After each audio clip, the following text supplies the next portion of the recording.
ഞാൻ തിരുവനന്തപുരത്ത് അനന്തപത്മനാഭൻ്റെ മണ്ണിൽ നേമത്താണ് ജനിച്ചു വളർന്നത്. അംബികയുടെയും മോഹനൻ്റെയും മകനായിട്ടാണ് ജനിച്ചത്. പ്രസാദ് എന്നായിരുന്നു നാമം. കുട്ടിക്കാലത്ത് സ്കൂളിലൊക്കെ ഭയങ്കര കലാപരമായിട്ടൊക്കെ ഭയങ്കര സജീവം, പഠിക്കാനും ഭയങ്കര മിടുക്കനായിരുന്നു. ആ സമയം മുതലേ കൂട്ടുകാരുമൊത്തൊക്കെ ഒരുപാട് കലാപ്രകടനങ്ങളിലും കലാപ്രതിഭയും ഒക്കെ ആയി 10ാം ക്ലാസ് വരെയും മികച്ച ഒരു വിദ്യാർത്ഥിയായിരുന്നു. +1 +2 ചാല ബോയ്സ് സ്കൂളിൽ പഠിക്കുകയും അവിടെ നിന്ന് BBAക്ക് IMTയിൽ പഠിക്കുകയും ചെയ്തു. പഠനകാലത്തെ കുട്ടികളോടുള്ള സ്നേഹവും അല്ലെങ്കിൽ ശരീരപ്രകൃതവും പ്രകടനവും ഒക്കെയും ഒരു പെൺകുട്ടിയുടെ ബിഹേവിങ് തന്നെയായിരുന്നു. അപ്പോൾ തീർച്ചയായിട്ടും കൂട്ടുകാരും കൂടുതലും പെൺകുട്ടികളായിരുന്നു. സുഹൃത്തുക്കളെ ഒരുപാടുണ്ട്. എന്നാൽ എൻ്റെ ഫാമിലി ആയിട്ട് ഒരുപാട് പിന്നോക്കം നിൽക്കുന്നത് കൊണ്ടും സ്കൂളിൽ തന്നെ എന്നെ സഹായിക്കാനും എന്നെ സപ്പോർട്ട് ചെയ്യാനും ഒരു ടീച്ചർ ഉണ്ടായിരുന്നു. ശാന്തമ്മ എന്ന ടീച്ചർ. ഒരിക്കലും മറക്കാൻ പറ്റാത്ത ഏറ്റവും വലിയൊരു ഓർമ്മയാണ് എൻ്റെ ടീച്ചർ. ഇപ്പം ടീച്ചർ ഇല്ല. അപ്പം ആ ടീച്ചറിനെ എന്നും ഓർമ്മിക്കുന്നു ഈ ഒരു ഇതിൽ നിൽക്കുമ്പോഴും. അവിടെ നിന്ന് ഞാൻ ലൈഫിൽ ഒരുപാട് ഇൻസിഡൻസും കാര്യങ്ങളൊക്കെ ഉണ്ടായിട്ടുണ്ട്. അപ്പോൾ അവിടെ നിന്നൊക്കെ ഒരുപാട് പ്രശ്നങ്ങളിലൂടെയൊക്കെ കഴിഞ്ഞതിന് ശേഷമാണ് ഞാൻ എൻ്റെ സ്വത്വത്തെ തിരിച്ചറിഞ്ഞ് ട്രാൻസ്ജെൻഡർ എന്നൊരു ഇതിലേക്ക് വന്നത്. ഒന്നൊരു ഇതല്ല, ട്രാൻസ്ജെൻഡറായി മാറിയത്. തീർച്ചയായിട്ടും അമ്മയായത് ഒരുപാട് സന്തോഷമുണ്ട്. സ്വന്തം സ്വത്വത്തിൽ ജീവിക്കാനായിട്ട് ഇങ്ങനൊരു അവസരം ഭഗവാൻ എനിക്കിങ്ങനൊരു അവസരം തന്നതിലും ഒരുപാട് സന്തോഷം. അങ്ങനെ കമ്മ്യൂണിറ്റി ഉണ്ടെന്ന് അറിയുകയും കമ്മ്യൂണിറ്റിയോടൊപ്പം ചേർന്ന് നിൽക്കുകയും ഇപ്പോൾ കമ്മ്യൂണിറ്റിക്ക് വേണ്ടി അഘോരാർത്ഥം നല്ല രീതിയിൽ അവരോടൊപ്പം പ്രവർത്തിച്ച് സമൂഹത്തിൽ നല്ല രീതിയിൽ മുന്നോട്ട് പോകുന്നു. അത് തന്നെ ഒരുപാട് സന്തോഷമുണ്ട്.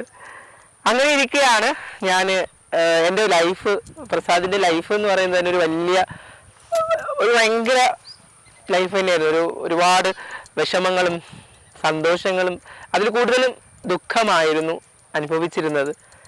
പ്രധാനമായും നമ്മുടെ സ്വത്വത്തിൽ ജീവിക്കുമ്പോൾ ആ സ്വത്വത്തിനെ പുറത്ത് കാണിക്കാൻ പറ്റാതെ അതിനുള്ളിൽ കുറച്ച് ഒതുങ്ങിക്കൂടി ജീവിക്കേണ്ട ഒരു അവസ്ഥയിൽ വരികയും ആ ഫാമിലിയെ ചേർത്ത് പിടിച്ച് ഫാമിലിയോടൊപ്പം ഫാമിലിയെ സപ്പോർട്ട് ചെയ്ത് ജീവിക്കേണ്ട ഒരു അവസ്ഥയിലേക്ക് വരികയും ചെയ്തു.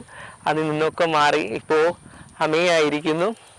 തീർച്ചയായിട്ടും ആ ഒരു ലൈഫിനെ എനിക്ക് മറ്റുള്ളവരുടെ മുമ്പിൽ അവർക്ക് വായിച്ച് മനസ്സിലാക്കണമെന്ന് അല്ലെങ്കിൽ എന്താണെന്ന് മനസ്സിലാക്കുന്നുള്ളത് കൊണ്ട് ഒരുപാട് ഇൻ്റർവ്യൂകളിലും ചാനലുകളിലും ഒക്കെ പ്രോഗ്രാമും വരികകളിലൊക്കെ എൻ്റെ ലൈഫ് ഓൾമോസ്റ്റ് വന്നതാണ്. അതോടൊപ്പം തന്നെ ഞാൻ അതിനുവേണ്ടി തന്നെ സ്വന്തമായ ആത്മകഥ എഴുതി.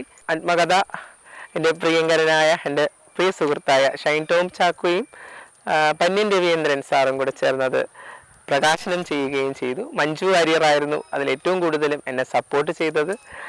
തീർച്ചയായിട്ടും അതിലൊരുപാട് സന്തോഷമുണ്ട്. അത് കഴിഞ്ഞതിന് ശേഷം അതൊരു സൈഡ്, അത് എന്നെക്കുറിച്ച് പ്രസാദിന് എന്തെന്ന് മനസ്സിലാക്കാനും അമ്മയുടെ ലൈഫ്. അപ്പോൾ അമ്മയുടെ ലൈഫിൽ ഒരുപാട് കാര്യങ്ങൾ അതിനുശേഷം ഉണ്ടായി. ഒരു ട്രാൻസ്ജെൻഡറായി ജീവിക്കുക എന്ന് പറയുമ്പോൾ, അതൊരു ട്രാൻസ് വുമണായി ജീവിക്കുക എന്ന് പറയുമ്പം ഭയങ്കര പ്രൗഡായിട്ട് തോന്നുന്നു. എൻ്റെ സ്വത്വത്തിൽ എൻ്റെ സമൂഹത്തിനുള്ളിൽ എനിക്ക് ഭയങ്കര പ്രൗഡായിട്ട് ജീവിക്കാൻ കഴിയുന്നു എന്നുള്ളത് തന്നെ ഏറ്റവും വലിയ സന്തോഷം. എല്ലാവരും ചേർത്ത് പിടിക്കുന്നുണ്ട്. ട്രാൻസ്ജെൻഡർ സമൂഹത്തെയും ട്രാൻസ്ജെൻഡർ മനുഷ്യരെയും ചേർത്ത് പിടിക്കുന്നതിലും ഒരുപാട് സന്തോഷമുണ്ട്. അതുകൊണ്ട് തന്നെ ഞാൻ കലയെ ഒരുപാട് സ്നേഹിക്കുന്നത് കൊണ്ട് സിനിമ സീരിയലുകളിൽ അദ്ദേഹം നന്നായി സജീവമായിരുന്നു. പ്രമുഖ ചാനലുകളിലെ പ്രമുഖ സീരിയലുകളിൽ നല്ല കഥാപാത്രം ചെയ്യുവാനും എന്നെ മനസ്സുകൾക്കിടയിലൊരു മുഖമായി മാറുവാനും എനിക്ക് കഴിഞ്ഞു എന്നുള്ളത് ഭയങ്കര സന്തോഷമായി. അതുപോലെ തന്നെ സിനിമയും ഏറ്റവും വലിയ സന്തോഷം, എൻ്റെ സിനിമ ഒരുപാട് ഇൻ്റർനാഷണൽ ഫെസ്റ്റിവലുകളിലൊക്കെയും ഒരു നായികയായി അഭിനയിക്കാൻ ആൻ്റണി ആൽബർട്ട് സാറ് കണ്ണേ മടങ്ങുക സിനിമയൊക്കെ ചെയ്ത ഹിറ്റാക്കി നവ്യ നായർക്ക് സ്റ്റേറ്റ് അവാർഡ് മേടിച്ചു കൊടുത്ത ഡയറക്ടറുടെ സിനിമയിൽ നായികയായി അഭിനയിക്കാൻ പറ്റിയത് വലിയ സന്തോഷം. അതും ഒരു ട്രാൻസ്ജെൻഡറായിട്ട് തന്നെ അഭിനയിക്കാൻ പറ്റിയതിലും ഒരു സാധാരണ ഓട്ടോക്കാരിയായിട്ട് അഭിനയിക്കുവാനും കഴിഞ്ഞു. അതിലൊരുപാട് സന്തോഷമുണ്ട്. അതോടൊപ്പം സീരിയലുകളിലും ഏറ്റവും എടുത്തു പറയാൻ ഏഷ്യാനെറ്റിലെ പവിത്രം എന്ന് പറയുന്ന സീരിയലിൽ ജീന എന്ന കഥാപാത്രം ചെയ്തുകൊണ്ട് ഒരുപാട് അമ്മമാരുടെ മനസ്സിലെ ഇടം പിടിച്ചു. ആ ഒരു കഥാപാത്രം ചെയ്തത് കൊണ്ട് തന്നെ എനിക്ക് കേരളത്തിനകത്തുള്ള എല്ലാ അമ്മമാരുടെയും ഒരു സ്നേഹം ഭയങ്കരമായി ഇഷ്ടപ്പെട്ടു. അതെനിക്ക് മനസ്സിലാക്കാൻ കഴിഞ്ഞത് ഞാൻ ഈ കഴിഞ്ഞ തദ്ദേശ സ്വയംഭരണ ഇലക്ഷനിൽ തിരുവനന്തപുരം ജില്ലാ പഞ്ചായത്ത് പോത്തൻകോട് ഡിവിഷനിൽ കോൺഗ്രസ് സ്ഥാനാർത്ഥിയായിട്ട് ഇന്ത്യൻ നാഷണൽ കോൺഗ്രസിലെ കൈപ്പത്തി ചിഹ്നത്തിൽ മത്സരിച്ചിരുന്നു. അതും ജില്ലാ സ്ഥാനാർത്ഥിയായിട്ടാണ് മത്സരിച്ചത്. ചിലപ്പോൾ ആദ്യമായിട്ടായിക്കൊണ്ടാവാം ജനമനസ്സുകളുടെ ഇടയിൽ സെക്കൻഡ് പൊസിഷനിലേക്ക് പോയെന്ന് പറയാം. പക്ഷെ എന്നാൽ പോലും 12,284 വോട്ട് നേടുക എന്ന് പറയുന്നത് അത് വലിയൊരു ചരിത്രം തന്നെയായിരുന്നു. അതിലുപരി ഞാൻ മത്സരിച്ചത് തന്നെ ഒരു ചരിത്രമായിരുന്നു. ഞാനല്ല, എൻ്റെ കൂടെ വേറൊരു കുട്ടി കൂടെ ഉണ്ട്, അരുണിമയം കുറുപ്പ്, ആലപ്പുഴ വയലാറിൽ മത്സരിച്ചു. അപ്പോൾ ആദ്യമായിട്ട് ഞാൻ മത്സരിച്ചപ്പോൾ സ്ത്രീ സംവരണ വാർഡിലാണ് മത്സരിച്ചത്.